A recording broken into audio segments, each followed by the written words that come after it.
ओ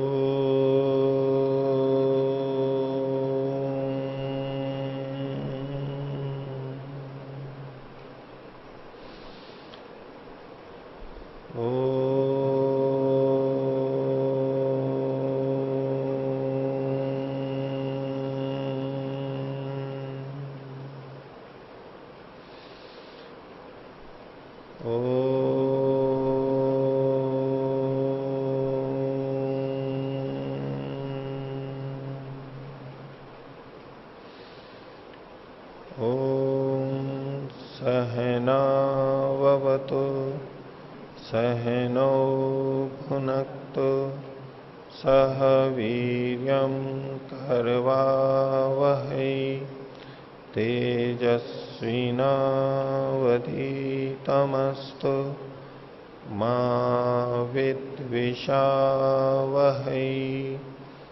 ओम शांति शांति शांति। योग दर्शन की पहली कक्षा आप सभी का स्वागत है। भारत में चिंतन की परंपरा, ज्ञान की परंपरा बहुत पहले से रही है। सृष्टि के प्रारंभ से ही हमारे ऋषि मुनि, ज्ञानी लोग भिन्न भिन्न विषयों पर विचार मंथन करते रहे और उस विचार के मूल में ये बात रही कि हमारा ये जन्म क्यों हुआ है, जीवन हमें क्यों मिला है, ये सृष्टि क्या है, ये सब क्यों चल रहा है, प्रयोजन क्या है इसका। मनुष्य एक बुद्धिमान प्राणी है और जो भी विचार करेगा उसके मन में ये प्रश्न भी आएंगे। इस संसार में मुझे कैसे रहना चाहिए, मेरे लिए हितकर क्या है, अहितकर क्या है, क्या करने योग्य है, क्या छोड़ने योग्य है, ये सारी बातें। जो व्यक्ति प्रारंभ में विचार नहीं भी करता है तो भी जब वो जीवन जिएगा तो कुछ ना कुछ उसको अड़चने आएंगी। कहीं सफलता मिलेगी, कहीं अड़चन आएगी, कहीं रोग आएगा, कहीं बाधा आएगी। तो जब बाधाएं आती हैं तो उसे सोचने को विवश होना होता है, आखिर क्यों हुआ ये। तो हमारे प्राचीन ऋषियों ने भी वेदों के आधार पर संसार को देखते हुए बहुत कुछ सोचा और जीवन के बारे में बहुत विचार मंथन किया। ये जीवन का लक्ष्य क्या है, आखिर क्यों ये सब कुछ बन गया, किसने बनाया। तो एक बहुत लंबी परंपरा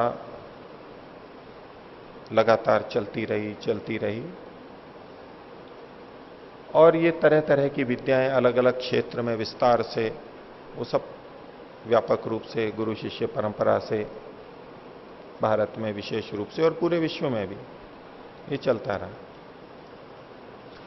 तो इन सब ज्ञान परंपराओं में फिर कुछ विद्वानों ने, ऋषियों ने, साक्षात दृष्टा जो लोग थे, विषय पे अध्ययन किया, उन्होंने बाकी सबके हित के लिए कुछ ग्रंथों की रचना की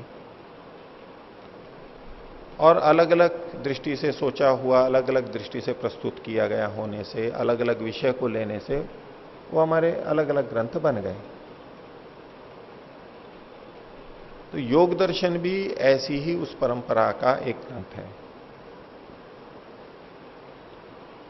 जीवन का मुख्य उद्देश्य क्या है और जीवन की सफलता क्या है और कैसे वहां तक हम पहुंच सकते हैं, इसको महर्षि पतंजलि जी ने बहुत कम सूत्रों के अंदर, बहुत छोटे ग्रंथ के अंदर समाहित किया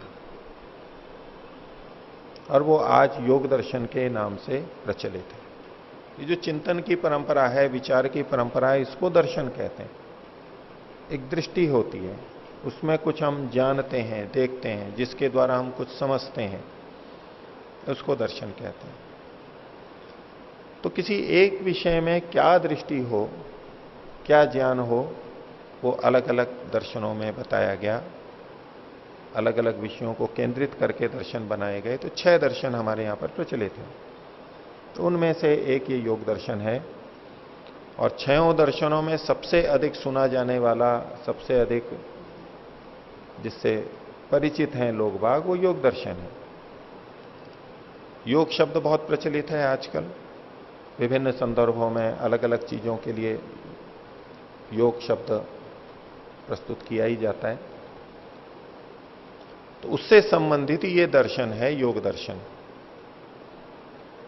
अब समाज में हम योग शब्द से जो ग्रहण करते हैं, जो जो भी उसका अर्थ लेते हैं, उनके सामने योग शब्द का जो भी अर्थ प्रस्तुत किया जाता है,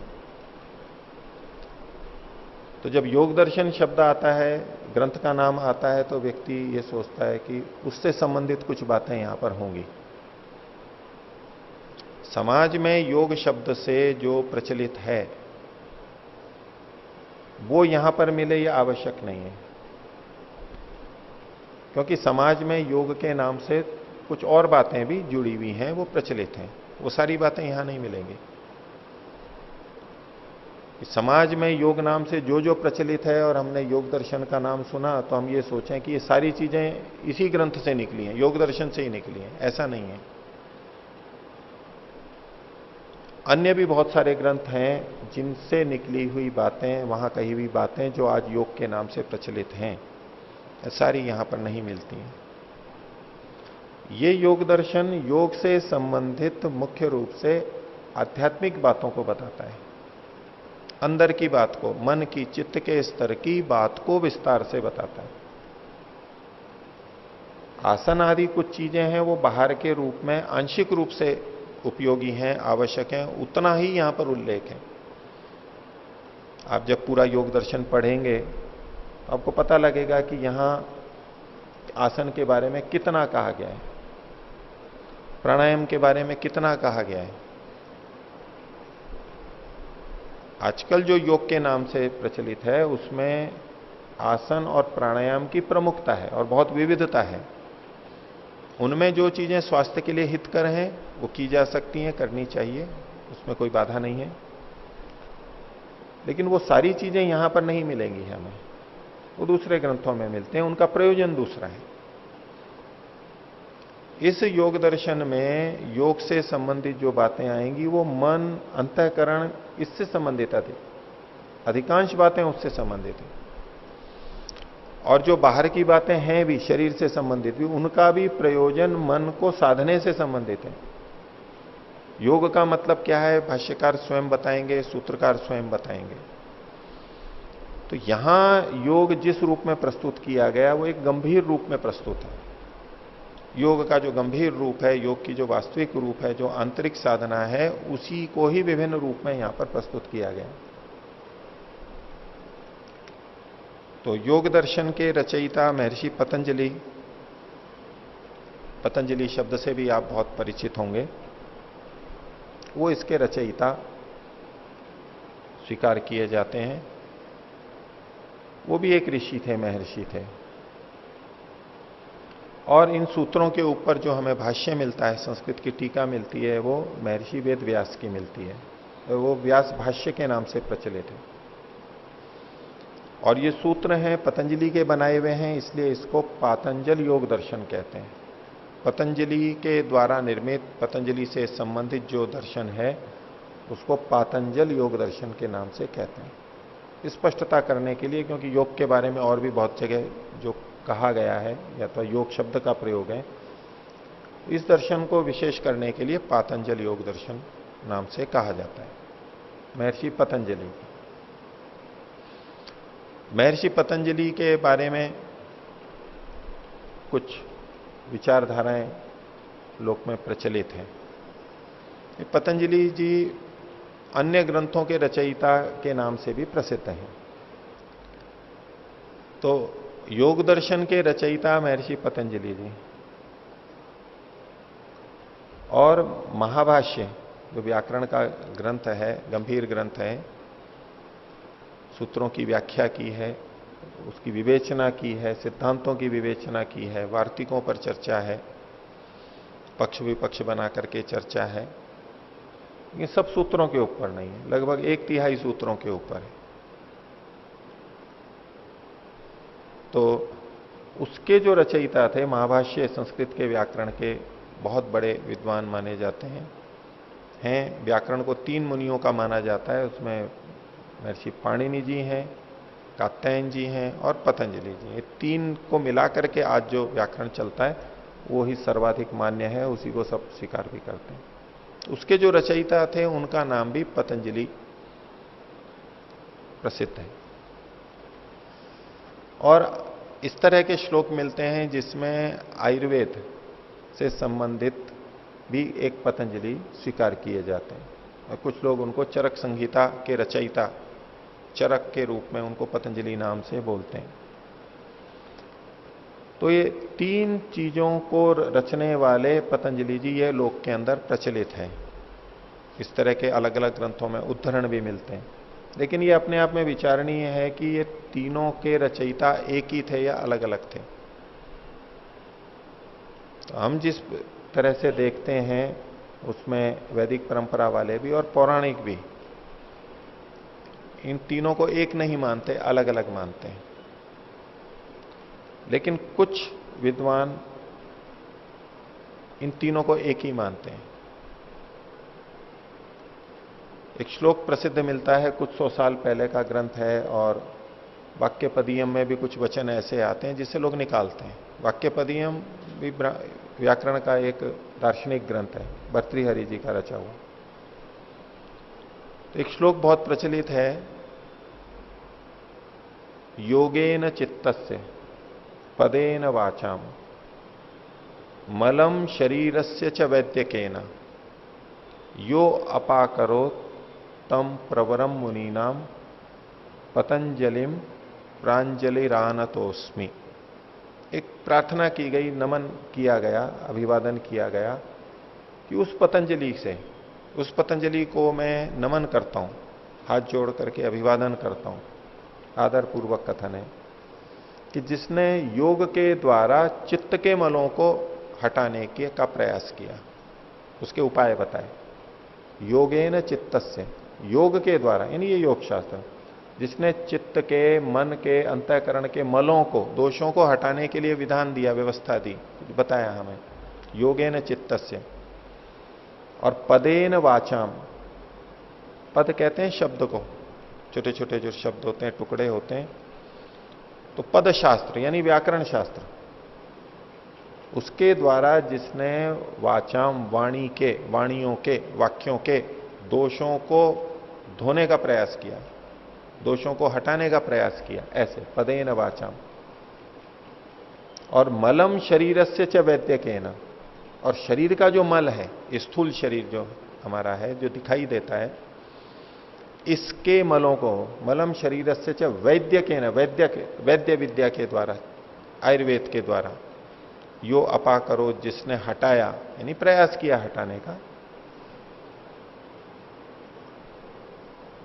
जिसने इन तीनों के मल को, मन के, चित्त के मल को योग से, वाणी के मल को व्याकरण से, शब्दशास्त्र से, और शरीर के मल को वैद्यक के द्वारा हटाया। यो अपा करोत, अर्थ तो यही है कि जिसने हटाया, शाब्दिक अर्थ तो यही आएगा, लेकिन सबका तो नहीं हटता है।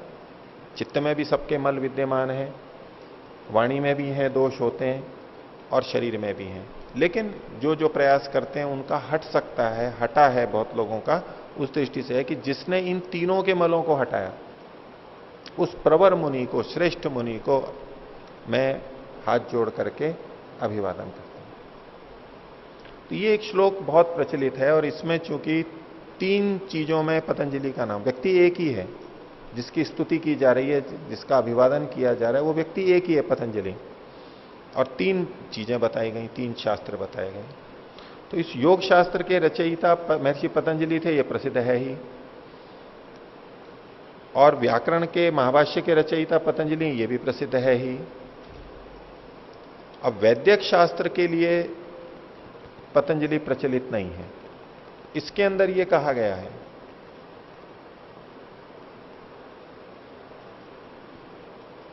इसमें यह कहा गया है, लेकिन चरक संहिता जो आयुर्वेद का ग्रंथ है या सुश्रुत भी है, तीन मुख्य ग्रंथ जो है, अष्टांग हृदय या संग्रह मुख्य ग्रंथ है, उसमें पतंजलि शब्द आता ही नहीं है। ये लोग कुछ उसको इस श्लोक के आधार पर चरक को महर्षि पतंजलि से जोड़ते हैं, ऐसा प्रस्तुति करते हैं। एक चरक संहिता के टीकाकार एक चरक चक्रपाणी है, उसकी व्याख्या एक बड़े विद्वान हुए, संस्कृत टीका उन्होंने लिखी, संपादन किया यादव शर्मा जी, तो उन्होंने भी इन तीनों को अलग ही माना है। बहुत से पौराणिक व्याख्याकार इन तीनों को एक ही मानते हैं, और ये प्रस्तुति रहती है कि जो वैदिक धर्मी हैं, आर्य समाजी हैं, वो तीनों को अलग अलग मानते हैं। जैसे आचार्य उदयवीर जी ने, राजवीर जी ने, ये इस परंपरा में अलग ही माना जाता है। लेकिन पौराणिक जगत में भी बहुत सारे विद्वान हैं जो इन तीनों को एक नहीं मानते, अलग ही मानते हैं। इनके काल अलग अलग हैं, समय अलग अलग है।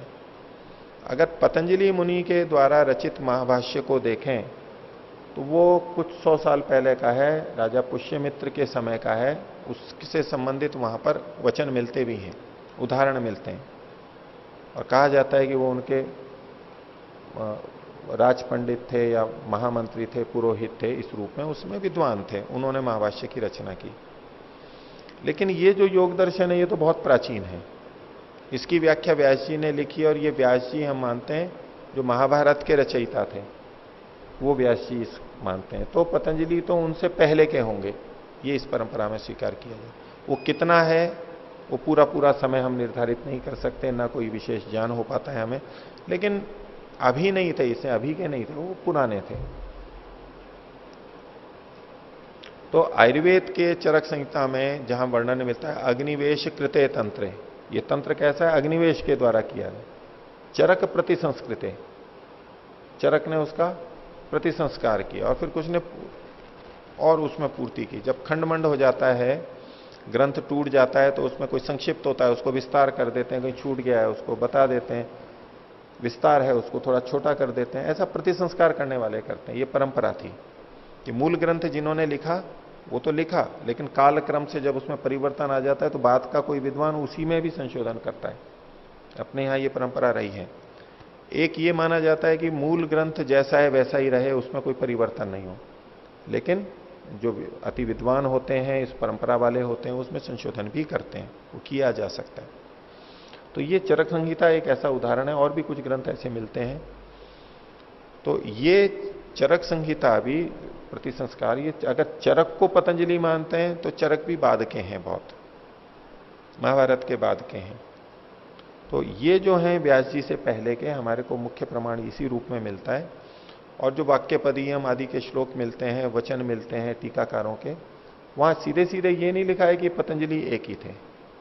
वहां ऐसे लिखते हैं कि जैसे चित्त का मल योग से हट रहा है, जैसे शरीर का मल आयुर्वेद से हटता है, ऐसे ही वाणी का मल इस शास्त्र से हटेगा, यानी शब्द शास्त्र से, व्याकरण शास्त्र से।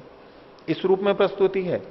लेकिन ये जो श्लोक प्रचलित है, योगेन चित्तम, योगेन चित्तस्य पदेन वाचाम, ये जो श्लोक है, इसके आधार पर लोग वहां सब क्या सोचने लगते हैं, यहां भी तीनों शास्त्रों का वर्णन है, 3 मलों का वर्णन है, तो ये भी पतंजलि के द्वारा है। वहां पतंजलि नाम नहीं लिखा हुआ है, पर वो उसी तरह की दृष्टि से वहां पर देखते हैं।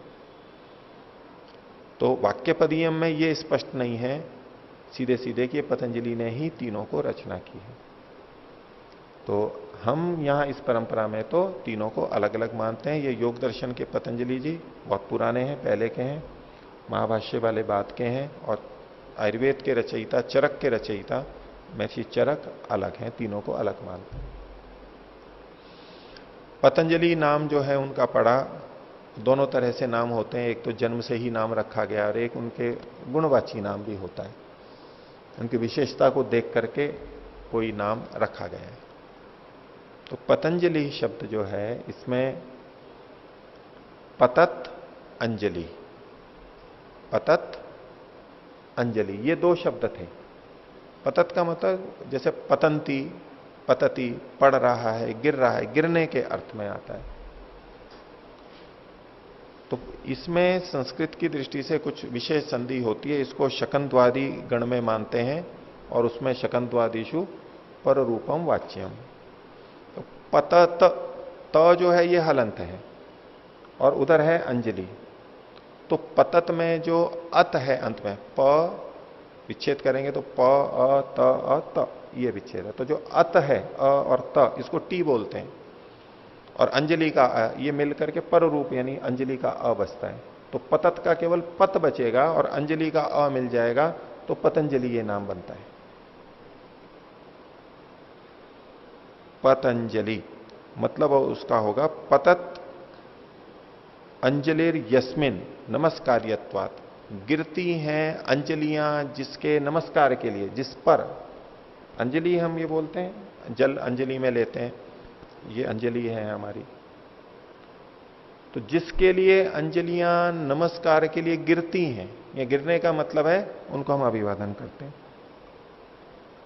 ये मतलब है जो बहुत आदरणीय है, जिसको हम आदर से देखते हैं, जिन्होंने हमारे लिए बहुत कुछ लिखा, योग दर्शन, वो योग के ज्ञाता थे, पवित्र आत्मा थे, योगी थे। तो जिसके लिए हमारे हाथ जुड़ जाते हैं और हम नमन करते हैं, उसको पतंजलि कहते हैं। जिसमें हमारी उंगली हाथ चल जाते हैं, तो ऐसा जो व्यक्ति है पतंजलि, बहुव्रीहि समास करते हैं इसमें। दूसरा इसी को कि हम जिसको आदर देते हैं, बहुत बार हम पुष्प उनको अर्पित करते हैं, हाथ में पुष्प ले लेते हैं, और पुष्प हम कैसे अर्पित करते हैं, यूं पुष्प अर्पित कर देते हैं, उनके चरणों में अर्पित करते हैं, या उनके ऊपर देते हैं, उनके पास में, जैसे भी हम यूं पुष्प यूं देते हैं। तो हाथ गिरता नहीं है, वैसे अंजलि नहीं गिरती है, लेकिन अंजलि में स्थित पुष्प उनके लिए गिरते हैं, हम अर्पित करते हैं, ऐसे हम करते हैं। लेकिन यहां उस अंजलि को ही गिरना शब्द से कहा जा रहा है, जैसे कि अंजलियां उसके प्रति झुकती हैं, गिरती हैं, नीचे झुकती हैं, ऐसा जो आदरणीय है, ऐसे ये हमारे पतंजलि थे। तो ये इनकी अनवर्थ संज्ञा भी कही जाती है कि चूंकि बहुत आदरणीय थे, इसलिए जिनके लिए हर कोई हाथ झुका देता था, जिनके लिए हर कोई पुष्प अर्पित करता था, ऐसे ये महर्षि पतंजलि जी थे। एक और कथा इसके अंदर, पौराणिक कथा प्रचलित है कि एक महिला थी, उनके हाथ में जो आकर के गिरे, हाथ में आकर के जो गिरे, उनको पतंजलि बोलते हैं। तो एक देवी थी, ऐसे नाम कहा जाता है, कि वो तपस्या कर रही थी।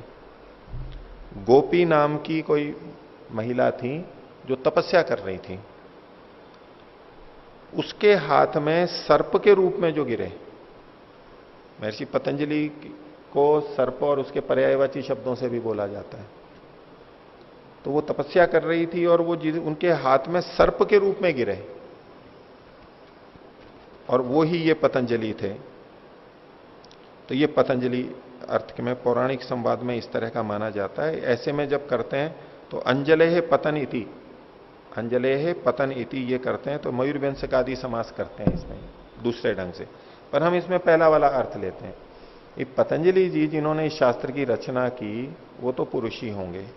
उस सर्प के रूप में जो प्राणी है सरकने वाला, वो नहीं हो सकते, वो रचना नहीं कर सकते। तो हम मनुष्य वाला ही अर्थ लेते हैं, जिसके लिए ये सारी अंजलियां दी जाती हैं। ऐसे महर्षि पतंजलि जी थे जिन्होंने इसकी रचना की, और इसके सूत्रों को हम एक एक करके देखेंगे, और इसके ऊपर हमें ऋषि का भाष्य, महर्षि व्यास जी का भाष्य भी मिलता है, उसको भी हम आगे देखेंगे। तो आज का विषय इतना ही रखते हैं। प्रणव ध्वनि।